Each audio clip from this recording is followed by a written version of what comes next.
దేవునికి స్తోత్రము. స్త్రీ ప్రభావం, దాని తర్వాత భాగము మనము చూద్దామండి. ఈ కుటుంబాన్ని అంతటిని కూడా అగ్నిగంధకం నుండి తప్పించిన దేవుడు వారికి భర్తనివ్వడా? సర్వ సృష్టికర్త అసాధ్యమైనది ఏదైనా ఉన్నదా?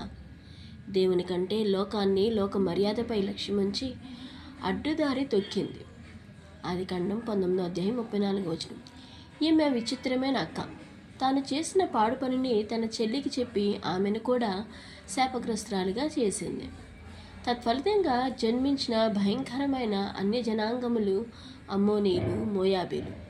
నేటి దినములలో యవనస్తులైన కుమార్తెలు తమ భవిష్యత్తును గూర్చి తామే ఆలోచించుకొని పథకాలు వేసుకొని సర్వలోక మర్యాదను అనుసరించచ్చు యుక్త మార్గాన్ని, నీతిని, పవిత్రతను విడిచిపెట్టి అడ్డదారులు, తప్పుడు దారులు తొక్కి తమ జీవితాలను మరణం చేసుకుంటున్నారు.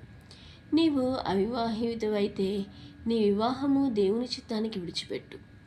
ఆయన నిర్ణయించిన సమయంలోనే నీ వివాహాన్ని తప్పక చేస్తాడు.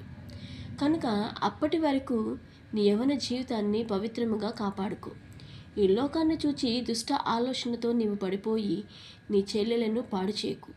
భయంతో కూడిన పవిత్ర ప్రవర్తన కలిగి రక్షించబడి ప్రభువైన యేసునందు విశ్వాసముంచిన అక్కవు నీవైతే నీ విశ్వాసమును బట్టి నీవును నీ ఇంటి వారును రక్షింపబడతారు.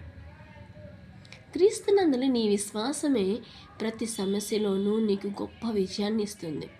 విశ్వసించిన వారు ఎన్నడూనూ కలవరపడరు, సిగ్గుపడరు.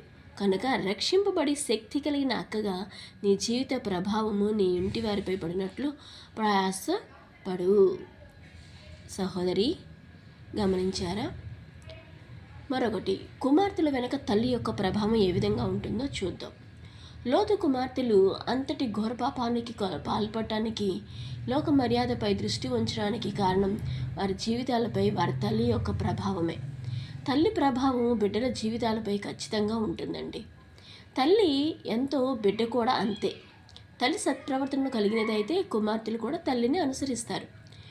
ఒక నీతిమంతునికి భారీగా ఉండి అబ్రహాము కుటుంబానికి చెందినదై ఉండి అబ్రహాము దేవుడు ఎంత ఘనుడో, అద్భుతకరుడో, సర్వోన్నతుడో ఎరిగి కూడా లోతు భార్య ఏమాత్రమును తన యొక్క హృదయాన్ని దేవునిపై, దైవ వాగ్దానంపై ఉంచలేదు. దేవుడు తన కుటుంబాన్ని ఎంత కృపతో అగ్నిలో నుండి తప్పించడం కూడా ఆమె మనసుకు తెచ్చుకునే లేదు.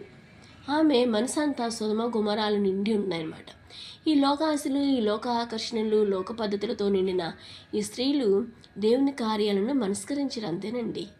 అవిధేయురాలు, అవిశ్వాసి, లోకస్తురాలు, దేవుని మాటను అతిక్రమించి వెన్నుతిరిగి చూడవద్దంటే వెన్నుతిరిగి చూసి ఉప్పు స్తంభం అయిపోయింది. ఇట్టి తల్లి జీవిత ప్రభావము ఆమె కుమార్తెలపై ఉండకుండా ఉంటుందా?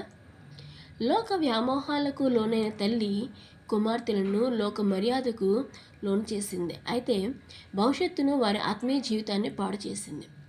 కనుక ప్రియ సహోదరి, స్త్రీగా దేవుడు నిన్ను ఒక గొప్ప ఉద్దేశంతో సృష్టించి ఉండగా నీ జీవితము అనేకులకు ఆశీర్వాదకరముగా ఉండాలని దేవుడు కోరగా నీలోని అవివేకము, అపవిత్రత, లోక ఆశలతో కూడిన వ్యర్థత ఇతరులపై, నీ సొంత ఇంటి వారిపై ఎంత ప్రభావాన్ని చూపిస్తుందో గ్రహించాలి మనం. వారి జీవితానికి పునాదిగా ప్రభువైన యేసునందు విశ్వాసమే ఉంటే వారు ఎన్నడూ కూడా కదల్చబడరు. దేవుని ఎడల భయభక్తులు గల స్త్రీగా నీవు ఉంటే నీ జీవితాన్ని లోక వ్యామోహాలకు దూరముగా ఉంచుకుంటావు. యాకోబు పత్రిక 4:1-4 ఈ లోక స్నేహము దేవునితో వైరమని మీరు ఎరుగురా. కాబట్టి ఎవడు ఈ లోకముతో స్నేహము చేయగోరునో వాడు దేవునికి శత్రువగును.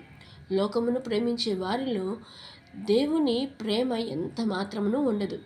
రోమా 8:6-7 శరీరానుసారమైన మనసు గలవారు దేవుని ధర్మశాస్త్రానికి లోబడనేరరు. క్రైస్తవ స్త్రీని అని చెప్పుకుంటున్నావు, కానీ నీ ప్రవర్తన లోకానుసారముగా ఉందా? నీ జీవిత ప్రభావము అనేకులను పతనం చేస్తుందా? జాగ్రత్త. అలాగైతే ఒప్పుకొని క్షమాపణ పొందు. ఒకవేళ నీవింకా రక్షింపబడకపోతే నేడే ప్రభువైన యేసును హృదయంలోనికి ఆహ్వానించండి. అంత మాత్రమే కాదండి, ఈ రోజుల్లో అతల యొక్క ప్రభావము కోడళ్ళ పైన కూడా ఉంటుంది. అత్తలు చూపించిన మార్గంలోనే కోడలు కూడా నడుస్తూ ఉన్నారు.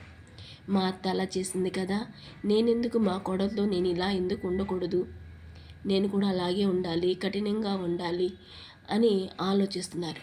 ఎక్కడో కొంతమంది అత్తలు మాత్రము మా అత్త నన్ను ఇలా చేసింది కదా, నేను అలా ఉండకూడదు, నా కోడల్ని నేను ప్రేమతో చూసుకుంటే ఈ వయసులో నా వృద్ధాప్యంలో నా కోడలు నన్ను తల్లిలాగా చూసుకుంటుంది అనే ఆలోచనతో కొంతమంది అత్తలు తమ యొక్క కోడలను కూతురుగా చూసుకుంటున్నారు.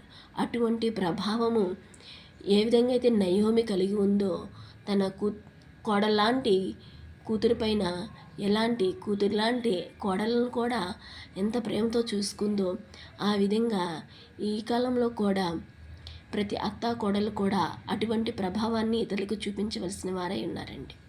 ఒక ఆడది మరొక ఆడదానిపైన అటువంటి ప్రభావము అనేది చెడు ప్రభావం చూపించకుండా ప్రేమను చూపించగలిగితే ఎంతో మాదిరికరమైన జీవితాన్ని మనం కలిగి ఉంటాం.